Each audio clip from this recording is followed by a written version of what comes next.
सिंह आपके साथ। तो चलिए पहली खबर से शुरू करते हैं।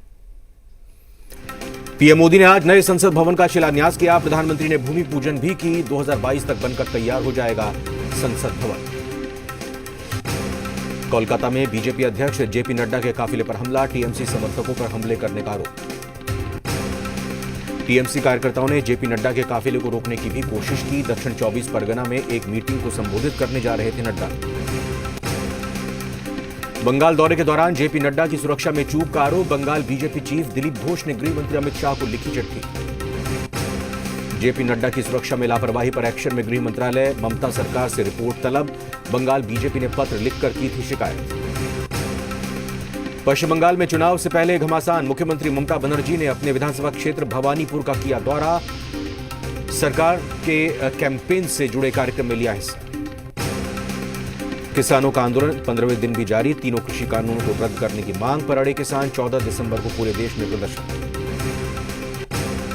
कृषि मंत्री नरेंद्र सिंह तोमर आज किसानों से कर सकते हैं आंदोलन वापस लेने की अपील। इससे पहले कृषि मंत्री ने पीएम मोदी से की थी मुलाकात। सरकार पर किसान आंदोलन को कमजोर करने का आरोप। किसान नेता मनजीत सिंह की उच्च चेतावनी। जरूरत पड़ी तो दिल्ली की दूध सब्जी बंद कर देंगे। गृह मंत्री कृषि मंत्री की बैठक में बड़ा फैसला किया गया है। सूत्रों के मुताबिक सरकार अलग से कमेटी बनाने की तैयारी में है, जो सिंघू बॉर्डर जाकर किसानों के साथ वार्ता करेंगे। किसान आंदोलन के समर्थन में आए अन्ना हजारे का मेरा आखिरी आंदोलन किसानों के हित में होगा। किसानों के समर्थन में पंजाब के कांग्रेस सांसदों का धरना। दिल्ली के जंतर मंतर पर आज चौथे दिन भी धरना जारी। किसान आंदोलन के बीच बोले केंद्रीय मंत्री रविशंकर प्रसाद। पिछली सरकार के मुकाबले मोदी सरकार ने एमएसपी में अभूतपूर्व बढ़ोतरी की। अमृतसर के गोल्डन टेंपल में किसानों के लिए अरदास। कृषि कानूनों के खिलाफ पिछले 15 दिनों से खुले आकाश में डटे हुए हैं किसान। किसानों के समर्थन में उतरे पूर्व सैनिक। पंजाब के फरीदकोट में सरकार के खिलाफ रोष मार्च। आसियान देशों के रक्षा मंत्रियों को राजनाथ सिंह ने किया संबोधित। बोले 1 दशक में आसियान देशों में सहयोग बढ़ा। क्षेत्रीय सहयोग को मिला बढ़ावा। चीन के साथ जारी सीमा विवाद। विदेश मंत्री एस जयशंकर का बड़ा बयान। कहा जिस सबसे मुश्किल दौर में भारत चीन के रिश्ते। बोले एलएसी पर सैनिकों की तैनाती को लेकर चीन 5 बार दे चुका है विरोधाभासी बयान। ब्रिटेन में फाइजर की कोरोना वैक्सीन से बीमार हुए 2 लोग। स्वास्थ्य विभाग ने जारी की चेतावनी। भारत समेत दूसरे देशों को मंजूरी पर लटकी तलवार। फिरोजाबाद में शादी के बाद दूल्हे की कोरोना से मौत। दुल्हन समेत परिवार के 9 सदस्य भी कोरोना संक्रमित हुए। कोरोना वैक्सीन को लेकर महाराष्ट्र के स्वास्थ्य मंत्री का दावा। स्वास्थ्य मंत्री राजेश टोपे का कहना है कि वैक्सीनेशन के लिए सारी तैयारियां कर ली गई हैं पूरी। मुंबई के कांजूर मार्ग पर कोरोना वैक्सीन रखने के लिए बनाया जा रहा है कोल्ड स्टोरेज। बीएमसी के मुताबिक 5000 वर्ग फीट जगह में 3 प्रकार के स्टोरेज होंगे। बीते 24 घंटे में देश में कोरोना के 31,522 नए मामले। अब तक 97,67,000 से ज्यादा लोग संक्रमित हुए।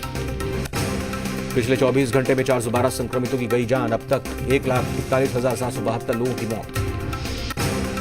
दिल्ली में पिछले 24 घंटे में कोरोना के 2,463 नए मरीज आए सामने, जबकि 50 लोगों की मौत हुई।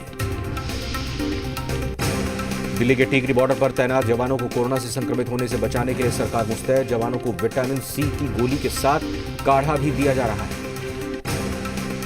झारखंड में पिछले 24 घंटे में कोरोना के 191 नए मामले आए सामने, जबकि 3 लोगों की मौत हुई।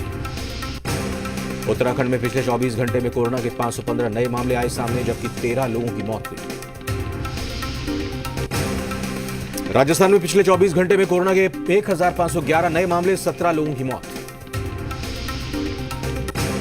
तमिलनाडु में पिछले 24 घंटे में कोरोना के 1232 नए मामले आए सामने, जबकि 14 लोगों की मौत हुई।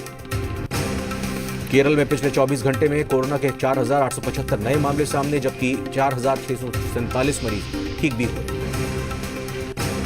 आरा के कोइलवर में सोन नदी पर बने अपस्ट्रीम पुल का आज उद्घाटन किया गया। केंद्रीय मंत्री नितिन गडकरी ने वीडियो कॉन्फ्रेंसिंग के जरिए इसका उद्घाटन किया। इस मौके पर मुख्यमंत्री नीतीश कुमार और सांसद आरके सिंह समेत एनडीए के कई नेता मौजूद थे। इस पुल को बनाने में कुल 266 करोड़ की लागत आई। लोकार्पण के बाद आम लोगों के लिए पुल को खोल दिया गया। इससे आरा पटना मुख्य मार्ग पर लगने वाले जाम से बड़ी राहत मिलेगी। बिहार के मुख्यमंत्री नीतीश कुमार शुक्रवार को बांका जिले के अमरपुर थाना क्षेत्र के भदरिया गांव का दौरा करेंगे, जहां मुख्यमंत्री चांदन नदी में मिले प्राचीन अवशेषों का निरीक्षण करेंगे। मुख्यमंत्री के आगमन को देखते हुए प्रशासन की ओर से जोर शोर से तैयारी चल रही है। दरभंगा में ज्वेलरी शॉप में 10 करोड़ की लूट के दौरान एक युवक को गोली लग गई थी, जिसका इलाज निजी अस्पताल में चल रहा है। लूट की वारदात बुधवार को हुई थी। कोइलवर में सोन नदी पर बन रहे 6 लेन पुल का एक लेन पुल बनकर तैयार, जिसका उद्घाटन केंद्रीय परिवहन मंत्री नितिन गडकरी ने वीडियो कॉन्फ्रेंसिंग के माध्यम से करेंगे। 6 लेन पुल का उद्घाटन की तैयारियां पूरी कर ली गई हैं।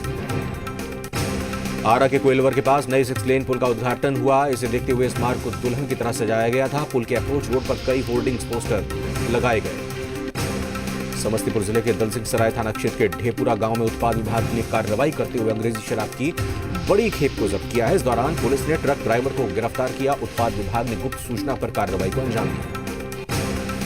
गया जिले के बाराचट्टी थाना क्षेत्र के NH2 पर यात्रियों से भरी बस ने एक खड़े ट्रक में टक्कर मार दी, जिसमें 2 यात्रियों की मौत हो गई, जबकि बस में बैठे कई यात्री घायल हो गए। सभी घायलों को इलाज के लिए CHC में भर्ती किया गया है। हादसे की वजह घना कोहरा बताया जा रहा है।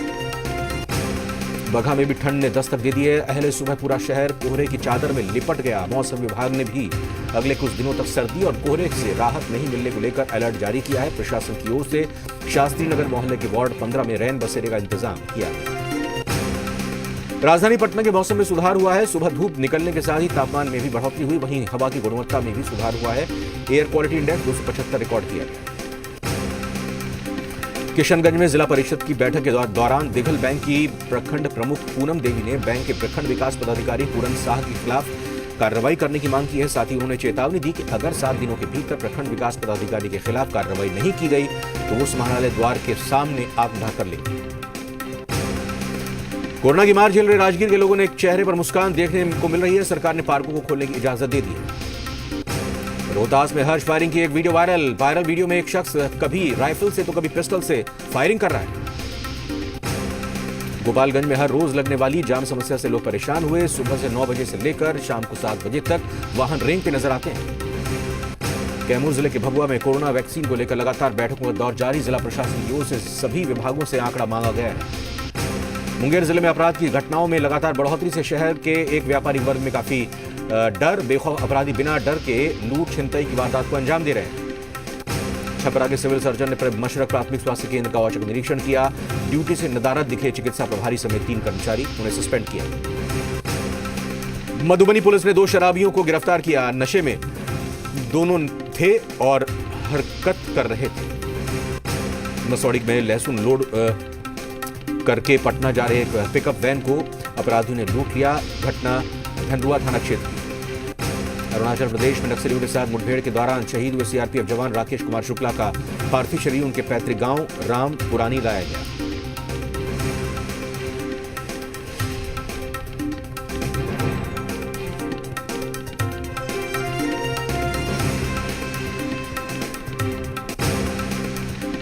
कैमूर जिलाधिकारी ने जिले के पहले ब्लड बैंक का फीता काट कर उद्घाटन किया। इस दौरान civil surgeon doctor Arun Kumar Tiwari के साथ डीएस और अस्पताल के कर्मचारी मौजूद।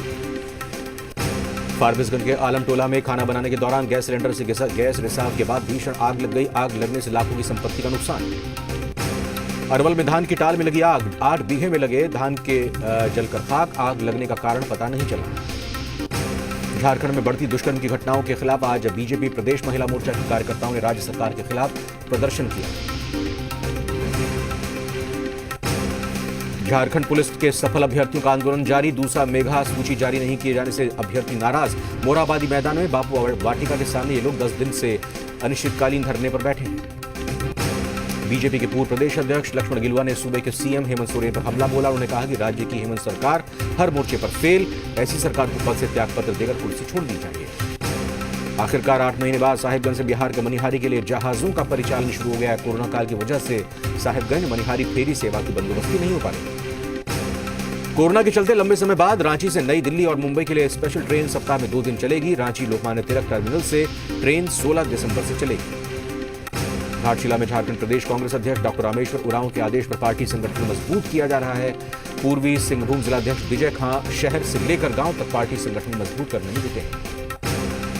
गढ़वा जिला खनन अधिकारी ने गुप्त सूचना के आधार पर बिसुनपुरा थाना क्षेत्र के अमहर खास गांव में छापेमारी कर अवैध रूप से चल रहे 3 ईंट भट्टों को ध्वस्त कर दिया। भट्टे पर बनकर तैयार 2 लाख ईंट भी जब्त। गढ़वा जिले के कांडी थाना क्षेत्र के पतीला सुंडीपुर मुख्य मार्ग पर ग्राम बिहारी के यात्री शेड के पास पुलिस ने तस्करी के लिए ले जाए जा रहे 34 बैलों के साथ 3 गायों को जब्त किया। झारखंड में आईएमए और नीमा की लड़ाई अब खुलकर सामने आई। आईएमए जहां बीएएमएस को मानने को तैयार नहीं, वहीं अब आईएमए की ओर से 11 दिसंबर को बीएएमएस चिकित्सकों के खिलाफ 1 दिवसीय हड़ताल करने पर नीमा नाराज।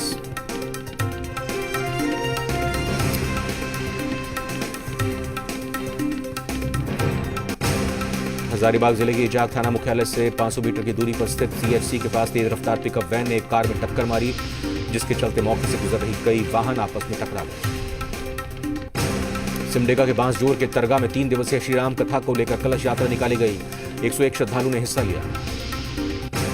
कोडरमा बाजार समिति परिसर में बीती रात आग लग जाने से वहां रखे तकरीबन 4 लाख रुपए के फलों के कैरेट पूरी तरह से जलकर नष्ट हो गए, जबकि इस घटना में फल बेचने वाले कई ठेलों को भी नुकसान हुआ।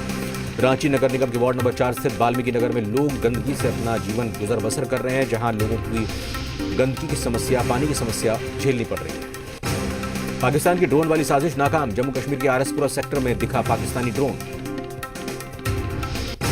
पाकिस्तान ने पुंछ में किया सीज फायर का उल्लंघन, भारतीय सेना ने दिया मुंहतोड़ जवाब।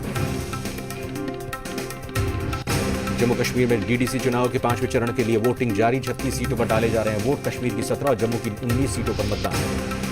पंजाब के मानसा के पास अवध आसाम एक्सप्रेस ट्रेन हादसे का शिकार होने से बाल-बाल बची। रेलवे के अधिकारी मामले की जांच में जुट गए। पालघर के पास समंदर में एक मछुआरे को उड़ने वाली मछली मिली। मछली देखने दूर-दूर से लोग आ रहे हैं। आंध्र प्रदेश के चित्तूर में हाथी के आतंक से परेशान है ग्रामीण। गांव में घुसा 13 हाथियों का झुंड, डरे हुए हैं ग्रामीण। पहाड़ों पर लगातार हो रही है बर्फबारी। अटल टनल के दोनों ओर बिछी बर्फ की चादर। मैदानी इलाकों में भी गिरा तापमान।